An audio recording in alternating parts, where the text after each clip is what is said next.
Alors bonsoir à nos chers téléspectateurs de Woman TV Talk Show. Nous sommes ici samedi, le 20 septembre 2025, ici même à Frédéric Maryland. Cet après-midi, nous allons recevoir sur notre plateau une invitée de qualité, une invitée spéciale, une personne avec un parcours très important, une personne que nous avons rencontrée, que nous avons eu à connaître pour des années, qui a accepté aujourd'hui l'invitation sur le plateau de Woman TV Talk Show. Bienvenue. Alors, Maman Chantal, c'est avec beaucoup de plaisir que nous recevons sur notre plateau. Je vais bien. Bonsoir, Maman Célestine. Merci de m'avoir invité sur le plateau de Woman TV Talk Show. Je suis très flattée. Merci. Bon, en quelques mots, Maman Adassa dit Maman Chantal Teta. D'autres personnes disent Maman Chantal Teta. Dit Maman Adassa. Maman Adassa, est-ce que vous pouvez vous présenter à nos téléspectateurs en quelques mots la personne qui est vraiment Maman Chantal Teta? Dire qui est vraiment Maman Chantal Teta, c'est une histoire un peu très longue, mais je suis Chantal Teta de mon vrai nom, dit Maman Adassa, plus connue sous le nom de Maman Adassa, la mère des orphelins, la voix des sans-voix et l'espoir des désespérés. Tout ceci, c'est à base de ma propre histoire que l'Éternel m'a donné un nouveau nom, Adassa. Merci Maman Adassa pour cette brève présentation. Donc, restez connectés mes amis. Des émissions comme celle-ci où des femmes viennent sur notre plateau partager leurs expériences de vie, partager ce qu'elles ont vécu, partager leurs espoirs, partager également leur désespoir. Ça voudrait ici tout simplement encourager la communauté, les femmes qui nous suivent. Je vous appelle souvent les Star Nation, n'est-ce pas? Alors les Star Nation. Alors prenez votre petit tabouret, prenez votre petite tasse. Nous ici là avec Maman Adassa, déjà merci. Maman Adassa n'est pas venue les bras vides. Hein? Je vous assure, c'est une dame, je n'ai jamais vu ça. Elle est venue pas avec n'importe quoi. Regardez ça. Bon, on ne fait pas la publicité quand même de la maison Perrier. Hein. Bon, on ne fait pas ça. Mais il faut reconnaître.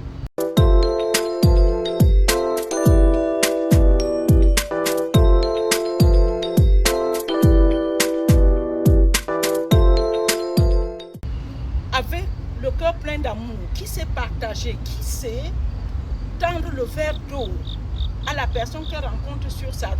Ce n'est pas seulement le dire, mais c'est le faire. On l'invite sur un plateau de télévision. Elle ne pense pas seulement à sa belle, élégante tenue, mais elle pense qu'elle peut apporter également sur ce plateau. Regardez ça, ce n'est pas du n'importe quoi. La maison Perrier, nous ne faisons pas votre publicité.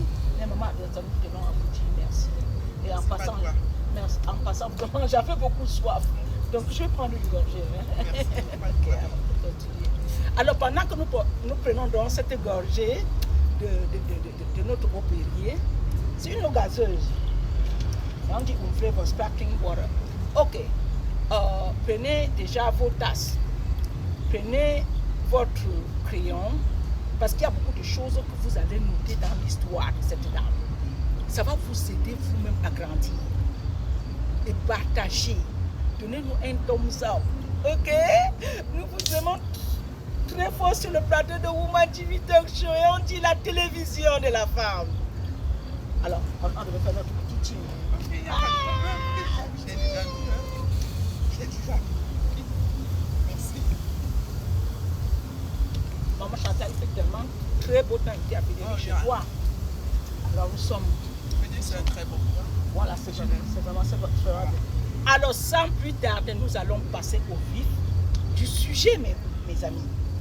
Maman Chantal, aujourd'hui, vous avez décidé de répondre à l'invitation de Woman TV Talk Show. Bien sûr. Et Maman Chantal, à vous connaître, vous savez, vous êtes une dame à multiples casquettes. Vous êtes une dame d'abord mère de famille, avec beaucoup d'enfants et de petits-enfants aujourd'hui.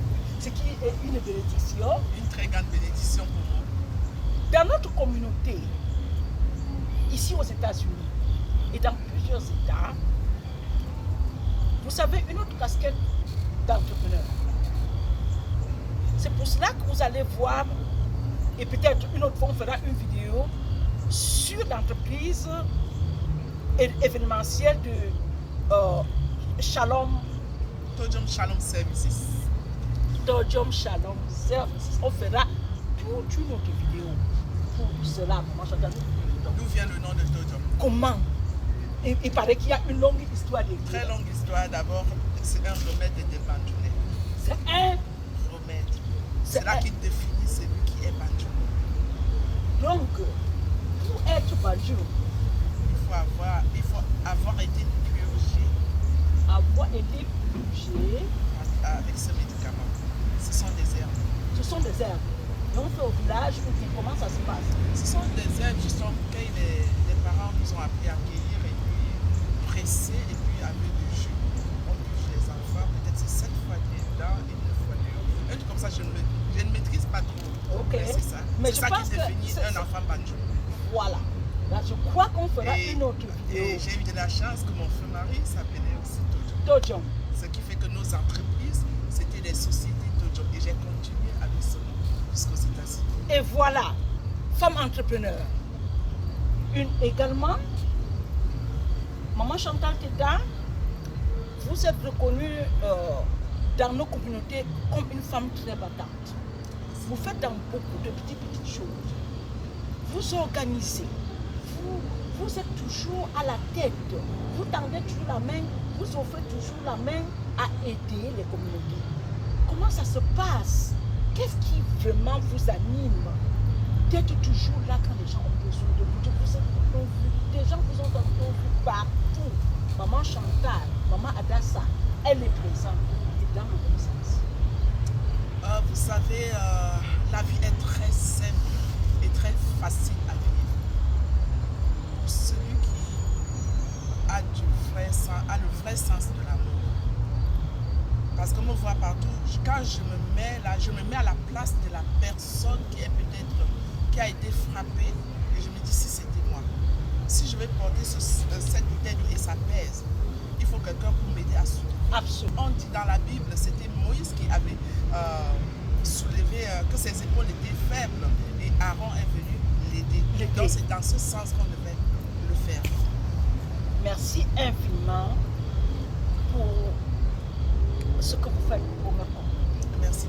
Mais pour dire vrai, l'invitation d'aujourd'hui, c'est pour une œuvre de Maman Adassa. C'est pour quelque chose qu'elle a porté à cœur des années. Et récemment, elle a décidé de mettre ce grand fardeau qu'elle avait dans son cœur. Avec du temps, elle avait dû partager avec certains de ses amis, certaines personnes proches à elle. Mais cette année, en 2025, elle a décidé de mettre toutes ces choses pas écrites, noir sur blanc. Et c'est dans un livre qu'elle-même, elle a écrit de sa main. Pendant plus de 10 ans, elle écrit ce livre, d'après les révélations, mais elle écrivait dans son cœur. N'est-ce pas? C'est ce que vous avez dit. Elle écrivait tout ça dans son cœur. Et elle s'est dit à un moment donné, bon, on est quand même à l'ère où les technologies sont là et puis j'ai beaucoup de temps. Je voudrais vraiment mettre ceci par écrit pour aider les autres personnes ici dehors qui peuvent peut-être passer par les chemins difficiles, les chemins d'atrocité comme moi aussi j'ai traversé. Et leur dit comment moi aussi j'ai vécu et ce que j'ai fait. Et vous avez donc décidé de mettre dans ce livre pas écrit. Maman Chantal, à quel moment ceci vient vraiment dans votre cœur de mettre ce grand livre que nous avons aujourd'hui? Je vous dis encore merci. Vous savez, mettre ce livre sur pied, c'est d'abord parce que je me suis sentie comme une personne incomprise. Voilà. Très incomprise. Parce que il n'y a que Dieu qui connaît mon cœur et qui connaît le cœur de tout un chacun. Mais quand tu viens avec tes propos, celle qui est à côté de toi ne peut pas comprendre la douleur ou bien la vérité que tu es en train de lui dire. Exactement. Quel qu'en soit mon voisin, quel que soit des amis, la famille, il fallait mettre ça sur lui. Et c'était aussi une façon de me faire comprendre. C'est surtout une façon de me faire comprendre et comprendre et faire savoir ce que j'ai vécu. C'est juste une introduction de ma vie. Parce que ce premier livre, c'est une introduction, on est déjà en train d'écrire la suite. La suite. Et vous avez intitulé ce livre, le titre, c'est encore quoi? Je voudrais que ça sorte de la bouche de Maman Adassa elle-même. Le titre de ce livre, j'ai médité. J'ai médité et j'ai médité. J'ai prié et j'ai prié. Et il y a une révélation venant de l'Éternel. Une révélation. À travers tout ce que j'ai traversé, il a vu que j'étais une femme de foi. Une femme de foi. Et le titre de ce livre est intitulé La foi d'une veuve. La foi d'une veuve. Quand la foi dépasse l'épreuve, parce que j'ai vécu ça, ma foi a dépassé les épreuves. Waouh. Waouh. Quand la foi. Et quand moi j'ai pris ce livre il y a quelques semaines, et quand je disais la foi d'une veuve, quand la foi dépasse la douleur, quand la foi dépasse la douleur. Maman Célestine, je vais vous raconter je vais vous raconter d'où vient l'idée de mettre sur pied ce livre. Waouh. Même avec ma famille, même toi-même, tu te connais depuis Banjul. Oui. Avant d'être marié. Mais après à Douala, nous nous sommes séparés, nous nous sommes retrouvés ici aux États-Unis. Absolument. Tu ne connaissais pas trop de moi si je ne te racontais pas. Et pour te raconter ma vie, il faut des années pour que tu connaisses. Après Chantal, qu'est-ce qu'elle a vu? Oui, sûr, tu as su qu'on a tiré sur un monsieur qui s'appelait Doudou. Oui. Tu as su que c'était le mari de Chantal. Oui. Mais qu'est-ce qui s'est passé? Qu'est-ce qui s'est passé? Après cet incident, qu'est-ce qu'elle a vécu? Il fallait que je puisse mettre ça sur papier pour que toi et les autres puissent comprendre. Qu'on lise et qu'on contexte. Merci infiniment, Maman Adassa. Alors, dans votre histoire, vous évoquez la douleur et la perte de votre mari. Ouais. Comment cette épreuve a-t-elle façonné votre foi et votre vision? Sachant que perdre son mari, étant très jeune, vous avez perdu votre mari à 28 ans, vous êtes très jeune. Qu'est-ce que ceci a apporté à votre foi en tant que jeune, en tant que mère d'enfant, en tant que dans une société où les veuves très souvent ne sont pas bien traitées? Est-ce que vous pouvez partager cela avec nous? C'est très douloureux, c'est très difficile. Je perds mon mari à l'âge de 28 ans, comme tu viens de le dire, en tant qu'une amie. Il n'avait que 33 ans. Un jeune homme à fleur de l'âge. Nous étions bénis au-delà à notre jeune âge. Pas seulement matériellement, pas seulement financièrement, mais avec la bénédiction divine qui était nos 3 enfants. Mais un jour, une nuit, du 24 octobre 2013, les intrus, l'ennemi est venu arracher l'être que je peux dire le plus aimé de ma vie, le plus cher de ma vie. Parce qu'à mon mari, je voyais, mon père était vivant, mais il représentait tout ce que j'avais besoin. Absolument. L'ennemi l'a arraché une nuit du 24 octobre. Me laissant avec des enfants de 4 ans et demi, 1 an et demi et 6 mois. Et 6 mois. Ce n'était pas tout. Wow. J'ai levé les yeux vers l'Éternel. J'ai décidé de ne plus jamais me remarier. j'ai décidé de marcher même nu-pied. Les gens m'ont vu marcher nu-pied. Mais j'ai cru qu'ils pouvaient revenir. C'est très dévastant. J'ai cru qu'un jour, je pourrais le revoir. Et j'ai compris que quand il est parti, il est parti. Mon focus, c'était de voir mes enfants grandir. Mes focus, c'était la protection divine. Parce que ce qu'il a vécu, c'était une humaine. J'ai vu la cruauté de l'homme, la cruauté de l'homme. J'ai vu comment on l'a abattu comme un chien. Waouh! Et je me suis demandé si c'est un être humain qu'on abattait. Tout ça devant vous. Devant moi. J'ai tenu, j'ai prié. Heureusement que Dieu met toujours des personnes autour de toi que tu ne connais pas. J'étais désemparée. Oui. Ça peut se comprendre. Mais ça ne pouvait pas s'arrêter là. Il y avait ce qu'on appelle la guerre des biens. La guerre des biens. Le mariage forcé entre la famille. Le mariage forcé. Qu'est-ce que ça veut dire? Dis-nous un peu. Chez nous, les Bamileke, par exemple, quand tu meurs, tu es considéré comme. Quand tu meurs, ta femme est considérée comme un bien de la famille. Comment ça? Dis-nous un peu plus. Si tu meurs, peut-être ton frère va épouser, va remarier ta femme. On appelle ça laver la femme. C'est le veuvage. Le veuvage. Il faut laver la femme de ton frère. Pas laver avec de l'eau, hein? Mais on dit laver, c'est-à-dire tu lui apporter un peu d'eau. Non, c'est. Elle devient ta femme.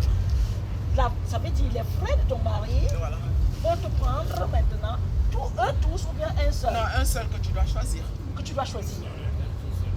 Et est-ce que vous allez encore, bon, excusez, hein, la question peut être un peu, est-ce qu'il faut encore repartir à la mairie et faire d'autres, je ne sais pas, d'autres étapes pour devenir la femme du deuxième, ou tout simplement, il doit vous prendre comme sa femme? Dans le cadre de la tradition, je ne crois pas qu'il faut aller encore à la mairie. Ça dépend de l'homme. Oui, et ça dépend aussi des familles. Mais dans mon cas, je crois que c'était une protection. Peut-être la belle famille voulait me protéger, mais ne sachant pas qu'il me faisait aussi du mal. En même temps. En même temps. J'étais très jeune. Très jeune. Il fallait me laisser pleurer mon mari avant d'attaquer les biens, avant d'attaquer le mariage, avant d'attaquer l'enlèvement de mes enfants. J'ai subi tout. Vous perdez votre mari, vous êtes dans une position où on vous force à peut-être prendre un des frères de votre mari, et comme si ça ne suffisait pas, on enlève vos enfants. Il faut... Non, je n'ai pas permis ça. Vous n'avez pas permis? Non, c'était là. Tu prends tout, mais pas mes enfants. Mais comment vous avez pu vous en sortir? Parce que je me souviens le jour qu'on était au tribunal, et vous connaissez la justice au Cameroun. Le tribunal d'abord va nommer un frère de mon mari comme administrateur de mes biens. Wow. Je m'oppose. Entre-temps, c'est le procureur ou c'est le juge, il a été déjà marié. Mon avocat ne show pas up le jour de la délibération. Je me retrouve seule avec un certain nombre de personnes qui me soutenaient. Et tout allait upside down, comme tu le dis. Tout ce que j'ai pu faire. Je remercie ici mon beau-frère, le regretté Symphonien Photo, qui était toujours avec nous. Donc quand il a vu que ça tournait autrement, il a appelé sa femme qui était ma petite soeur. Ça tourne autrement et la garde des enfants, on risque sa femme qui est ma petite soeur est allée à l'école des enfants. Comme on se ressemble, oui, elle s'est présentée. On a donné les enfants. Elle a pris les enfants. Directement, elle les a mis dans le car. Elle est partie à l'est, chez mon oncle, le petit frère de ma maman. Wow. Ils ont mis peut-être... Elle a abandonné aussi son mariage parce qu'il fallait qu'elle soit là pour les enfants. Heureusement. Elle est restée... Les enfants ont abandonné l'école. Regardez un peu le traumatisme. Les enfants ont suivi. Et ça, c'est all of the sudden. Yeah. Quand ils ont tout pris au tribunal, j'ai dit, ok, je vais faire l'appel. Mais entre-temps, mes enfants, fallait bien que tu te rassures. Je n'étais même pas au courant du plan de Symphonie, du feu Symphonie. Pas du tout. Il a seulement dit à sa femme, voilà la situation maintenant. Et Clarisse a eu une autre vision avec une amie, Madame Tuta, qu'elle est toujours là pour moi. Oui. Directement, Madame Tuta a dit, ok, voilà, Clarisse fait ceci. Clarisse est partie avec les enfants. Merci infiniment vraiment d'essayer de nous donner quelques grandes lignes, surtout des atrocités que vous avez subies juste après la perte de votre mari. Le livre, La foi d'une veuve.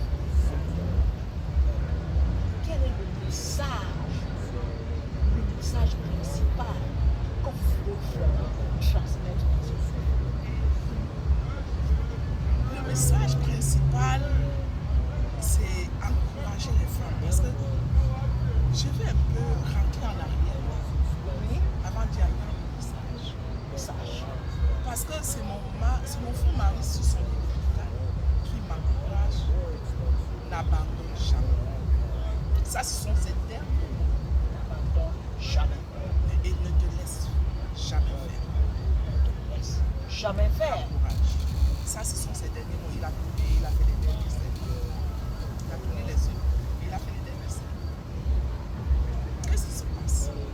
Mon mari, comme j'ai dit, il a été attaqué. On a été attaqué par des intrus. Il a été amené à l'hôpital général de Douala, là où il a fait 16 jours. Il a rendu l'âme. Quand il a rendu l'âme, c'était pas tout. Même, ça dit, la guerre des biens a commencé quand l'homme était encore à l'hôpital. Quand on l'a sorti, je me souviens, parce que cette émission me fait encore rentrer en arrière et je revois encore la douleur. Mais quand je regarde la douleur, je regarde là d'où je viens et là où Dieu m'a transporté. Vous comprenez un peu? Oui. Je me souviens le jour de la veillée. Qu'est-ce qui s'est passé dans la chambre? Il y a des gens assis au salon, en train de pleurer, le corps de mon mari est là. Et mon beau-père m'oblige à ouvrir ma chambre.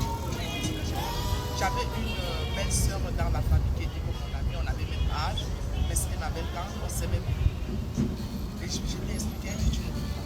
Elle dit tu n'ouvres pas. Et ça c'était Ma belle-tante. ta belle-tante. La Mais belle. c'est ton beau-père qui te donne l'instruction. Tu ouvres ta chambre. Oui. Votre chambre conjugale, c'est ça? Et j'ai dit, j'ai résisté, j'ai dit non.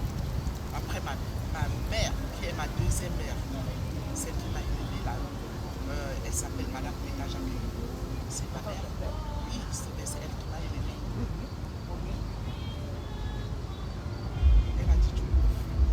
Elle a dit tu ouvres. Tu as ouvert? Parce que quand mon mari est mort, j'ai donné ma clé à ma mère et la clé de mon mari à sa soeur, donc à ma belle-tante. À ta belle-tante. Donc quand elle a dit elle-même, elle a ouvert. Elle a dit après. Je suis mon beau-père entré, je suis entré. Et il y a un des petits frères de mon mari, et à son âme aussi, qui est entré.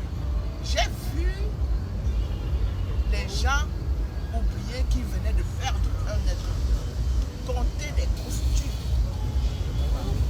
Compter les costumes.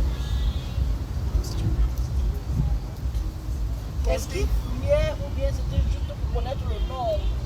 Connaître, ils ont compté et après ils ont emballé. Ils ont emballé. Le lendemain. Oui, il fallait.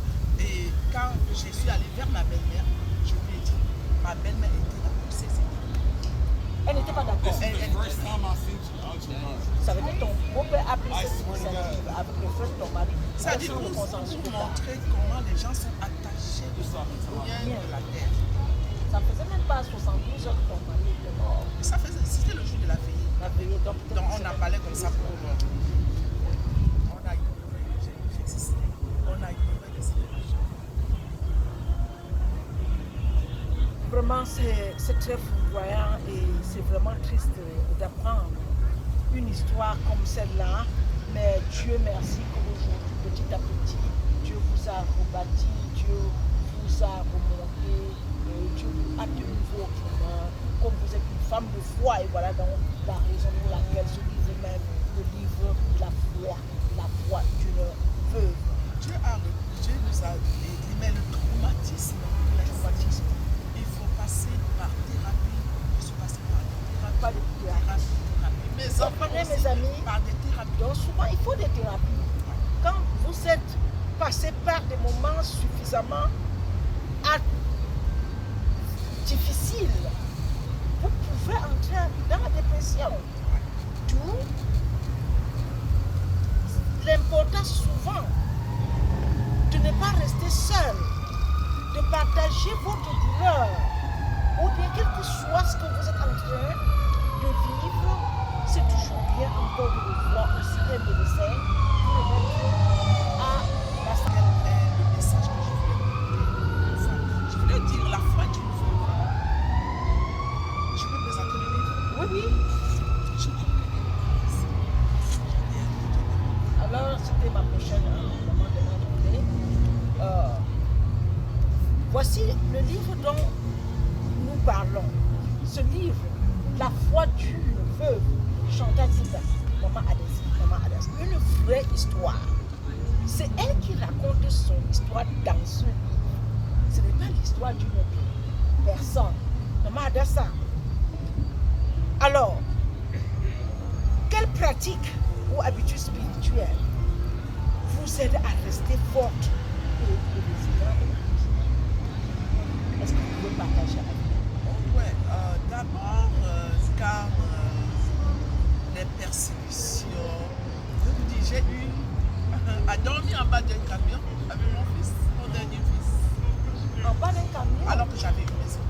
J'avais une maison, j'avais des domestiques et j'avais même des nuits. Waouh!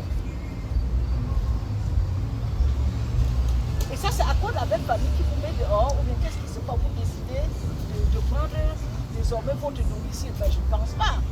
En bas d'un camion, qu'est-ce qui s'est passé? Je cherchais là où trouver la protection.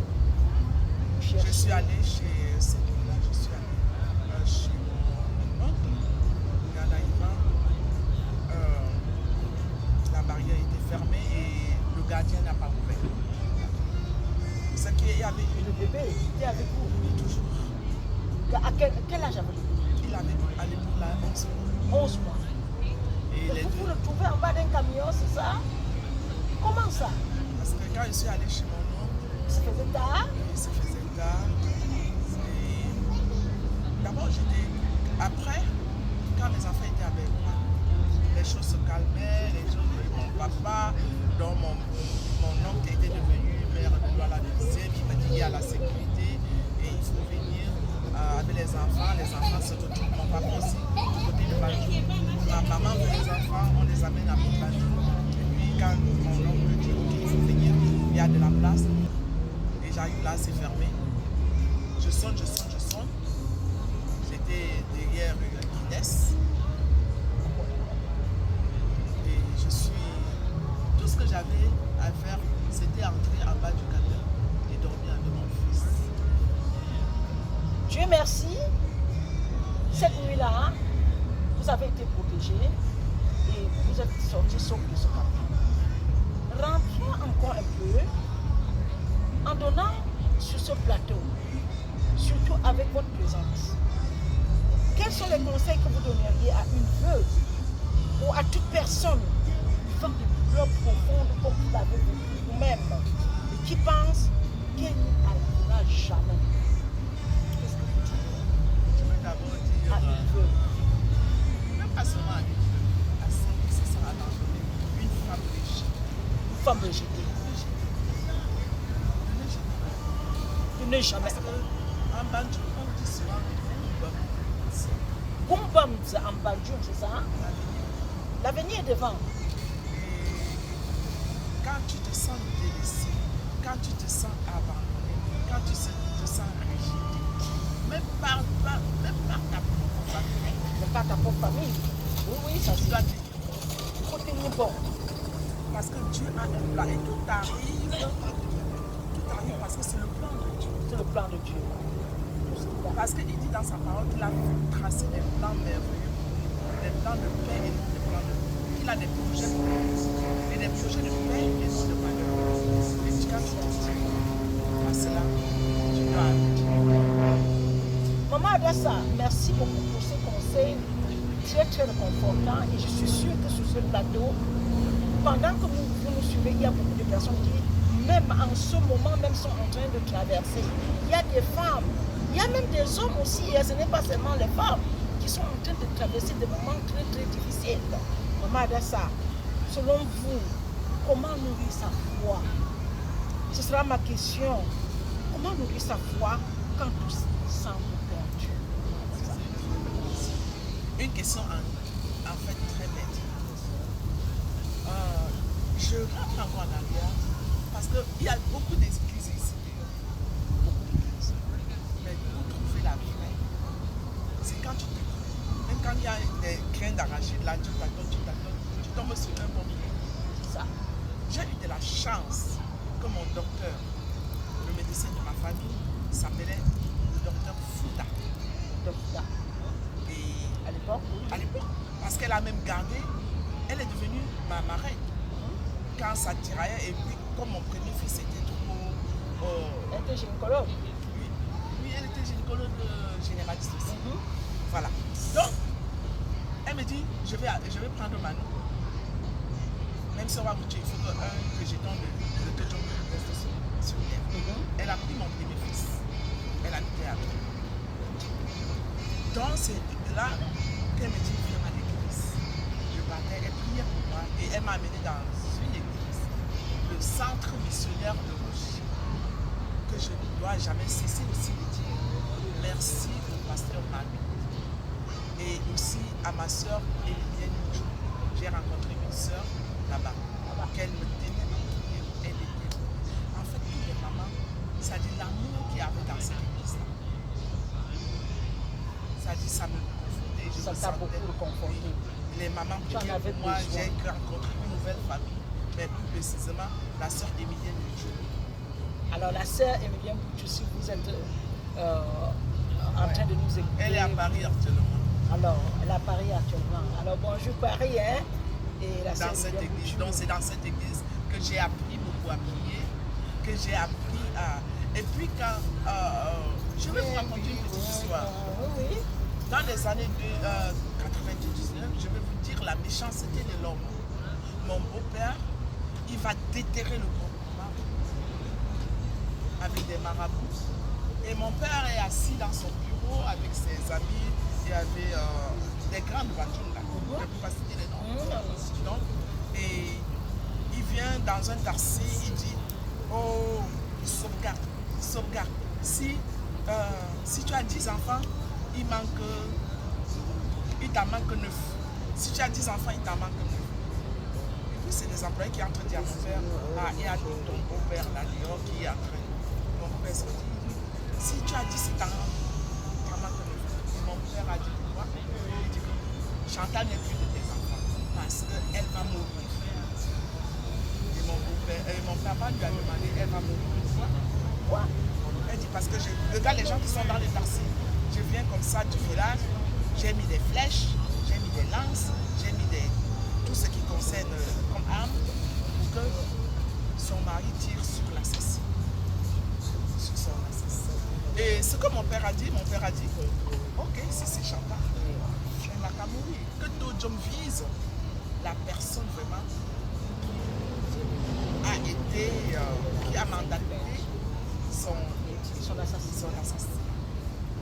Et c'est là qu'il dit, il me donne jusqu'au 31 décembre 99, je ne dois pas voir la nuit. Mon père panique, il m'appelle, oh papa, ton beau-père était ici. Il a dit que papa, pourquoi tu as peur?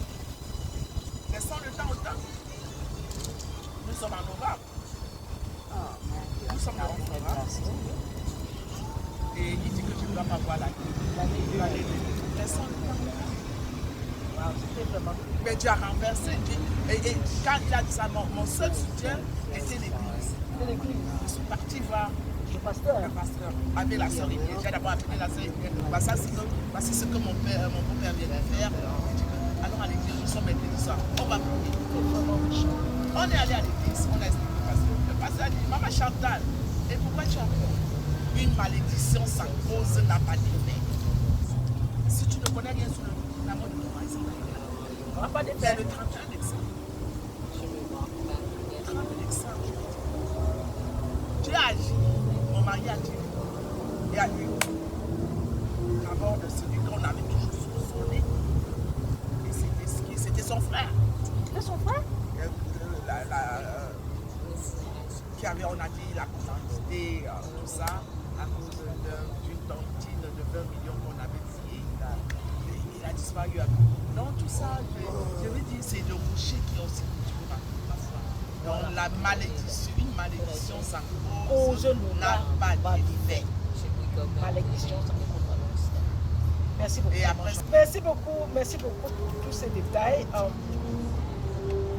Alors, avant de sortir de cette émission, Maman Chantal Teta, quel message fort aimeriez-vous adresser aux téléspectateurs de Woman TV Talk Show qui pourra impacter les femmes? Mes très chers téléspectateurs, à tous ceux qui nous regardent en ce moment, comme vous le savez tous, je suis votre humble servante. Et tout ce que je veux dire est, quand vous voyez Chantal debout, Maman Adassa debout, c'est pas elle, c'est la force qui est en elle, c'est Dieu qui l'a mis. Et quand tu mets ta confiance en elle, quand il te voit vrai et sincère, il agit. Et souvent il te refuse cette bouteille d'eau, parce qu'il te réserve 5 litres ailleurs. Rien, il s'en prend une aiguille. Mais quand je suis ressortie, je partais toujours au rocher. Et mon pasteur m'a encore dit, la bénédiction de la seconde maison sera plus grande. Et j'ai dit, pasteur, je ne dois pas me remarquer. Comment tu peux dire que la bénédiction de la seconde maison? Mais il voyait plus loin que moi. Il me voyait, il disait la bénédiction de la seconde maison. Donc ce que j'avais vu dans cette maison, la petite maison que j'avais vue, ce que j'avais vu au Cameroun, il voulait dire que ce que je devais avoir dans les prochaines années, ça devenait plus grave. Et même aujourd'hui, je remercie l'Éternel et c'est ce qu'il a encore de très grandes choses. Il a encore tant Donc je sais encore ma bénédiction à moi.